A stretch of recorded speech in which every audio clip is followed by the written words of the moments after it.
Selamat pagi Bapak Ibu Saudara yang dikasihi Tuhan. Pagi ini kita akan membahas sebuah ayat yang menarik dari Amsal 10 ayat 3a. Di sana dikatakan Tuhan tak akan membiarkan orang baik kelaparan. Nah, tentu saja kita semua tidak ingin kelaparan. Nah, kuncinya kita harus menjadi orang baik supaya Tuhan tidak membiarkan kita kelaparan. Nah, saya harap Bapak Ibu Saudara membaca satu pasal ini, Amsal 10. Kenapa? Karena di Amsal 10 ini Salomo menjelaskan orang baik itu seperti apa. Nah, yang pertama adalah hidup dalam kebenaran dengan menjaga kelakuan kita tetap bersih.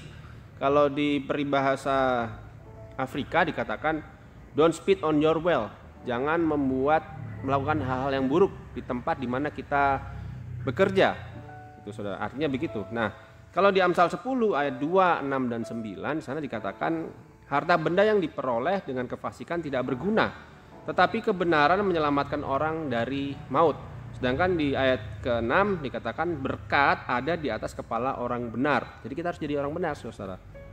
Kemudian di ayat 9, siapa bersih kelakuannya aman jalannya, tetapi siapa berliku-liku jalannya akan diketahui. Jadi biasanya orang di tempat kerja yang berliku-liku jalannya cari kesempatan dalam kesempitan biasanya berakhir dengan tidak bahagia, saudara-saudara ya. Nah, kemudian yang kedua adalah tentu saja kita harus rajin bekerja. Amsal 10 ayat 4-5 mengatakan orang yang malas akan jatuh miskin, tentu saja. Orang yang rajin akan menjadi kaya. Ayat yang kelima, siapa mengumpulkan pada musim panas, ia berakal budi. Siapa tidur pada waktu panen membuat malu. Jadi memang selama kita bisa bekerja, kita kuat bekerja, mari kita bekerja dengan giat, saudara, supaya Tuhan memberkati lewat pekerjaan kita.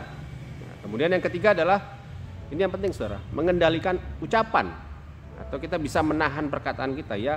Banyak konflik terjadi dimanapun, terutama di tempat kerja, itu berawal dari orang-orang yang tidak bisa menahan perkataannya, saudara-saudara. Nah, sebaiknya kita bisa mengendalikan perkataan kita dengan mengucapkan hal-hal yang menjadi berkat bagi orang lain. Perkataan kita berisi hikmat dan pengetahuan. Kita tidak ikut menggosip dengan orang-orang yang suka menggosip. Jangan, saudara. Kita baca ayat di Amsal 10 ini. Di ayat 8b dikatakan siapa bodoh bicaranya akan jatuh. Di ayat 10 siapa mengedipkan mata menyebabkan kesusahan. Maksudnya pakai trik-trik yang tidak baik di tempat kerja. Siapa bodoh bicaranya akan jatuh. Diulang lagi di ayat 10 ini. Dan di ayat 11 dikatakan mulut orang benar adalah sumber kehidupan. Ya, tetapi mulut orang fasik menyembunyikan kelaliman. Memang orang fasik pasti bicaranya itu selalu penuh dengan intrik, penuh dengan tipu daya. Jadi hati-hati, saudara-saudara. Di ayat 14b dikatakan tetapi mulut orang bodoh adalah kebinasaan yang mengancam. 19, di dalam banyak bicara pasti ada pelanggaran, tetapi siapa menahan bibirnya berakal budi. Jadi kita jangan asal ngomong, saudara. Kita ngomongnya yang perlu-perlu saja, yang memberkati orang. Jangan ngomong hal-hal yang tidak baik, karena dalam banyak bicara pasti ada pelanggaran. Nah, di ayat 20, lidah orang benar seperti perak pilihan, tetapi pikiran orang fasik sedikit nilainya. Jadi apa yang kita ucapkan itu kan berasal dari pikiran kita. Nah, kalau orang fasik pikirannya itu sedikit nilainya. Jadi apa yang dikatakan semua tidak baik, saudara-saudara. Makanya kita hati-hati dalam mengucapkan sesuatu, mengucapkan apapun. Itu menunjukkan apa yang ada dalam pikiran kita.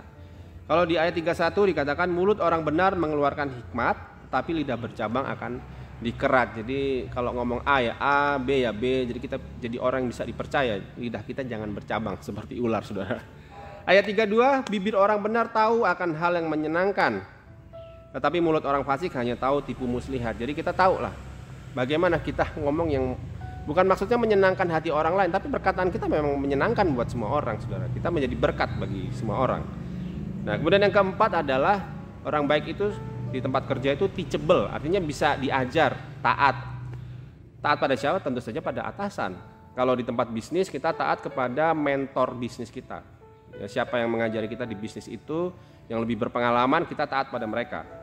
Ya, dan yang paling penting kita taat pada firman Allah tentu saja, saudara. Ya kan, karena Roh Kudus mengajar kita akan segala sesuatu. Kita baca ayatnya di Amsal 10 ayat 8a dikatakan siapa bijak hati memperhatikan perintah-perintah. Kalau di ayat 14a orang bijak menyimpan pengetahuan. Pengetahuan dari mana? Ya, dari orang-orang yang lebih berpengalaman karena belajar, saudara ya, terutama dari firman Allah. Di ayat 17, siapa mengindahkan didikan menuju jalan kehidupan, tetapi siapa mengabaikan teguran tersesat. Jadi kalau ada ditegur oleh atasan, ditegur oleh mentor bisnis, oleh orang tua kita, ya kita terima, jangan kita tolak. Jangan kita terlalu idealis kemudian menolak apapun teguran dari orang, kita terima saja. Kita belajar sesuatu dari situ. Kemudian ayat 26 dikatakan, seperti cuka bagi gigi dan asap bagi mata, demikianlah si pemalas bagi orang yang menyuruhnya. Jadi kita taat pada atasan, apapun yang diperintahkan, sepanjang itu baik kita lakukan dengan segenap hati, supaya itu bisa menjadi berkat bagi kantor tempat kita bekerja, juga bagi kita sendiri, saudara-saudara, ya. Kemudian yang terakhir, yang kelima, tidak menyalahgunakan penghasilan. Penghasilan itu kan berkat dari Tuhan, ya saudara-saudara. Kita dapat pekerjaan itu dari Tuhan, penghasilan itu juga dari Tuhan, berkat Tuhan. Maka jangan disia-siakan, jangan dipakai untuk hal-hal yang tidak baik, untuk berbuat dosa misalkan. Di Amsal 10 ayat 16 dikatakan, upah pekerjaan orang benar membawa kepada kehidupan, karena dipakai untuk hal-hal yang benar. Dengan penghasilan orang fasik membawa kepada dosa, ya. Orang fasik kalau dapat duit pasti pikirannya udah macam-macam, mau memakai hal-hal untuk berbuat dosa, saudara-saudara. Ya, mari kita pakai uang yang penghasilan kita yang Tuhan sudah berikan pada kita untuk hal-hal yang benar, supaya kita bisa menjadi berkat bagi sekeliling kita, terutama bagi keluarga kita. Ya, saudara-saudara, mari kita menjadi orang baik dengan melakukan kelima hal tadi, sehingga Tuhan tidak membiarkan kita kelaparan. Semoga renungan kita pada pagi hari ini boleh memberkati kita semua. Mari kita berdoa. Tuhan Yesus, terima kasih untuk berkat firman-Mu. Allah Roh Kudus, Kau pimpin kami, ajar kami menjadi orang baik, menjadi orang benar, supaya kami boleh rasakan segala kebaikan dari Engkau, ya Tuhan. Terima kasih, kami terima firman-Mu di dalam nama Tuhan Yesus Kristus. Haleluya, amin. Tuhan Yesus memberkati.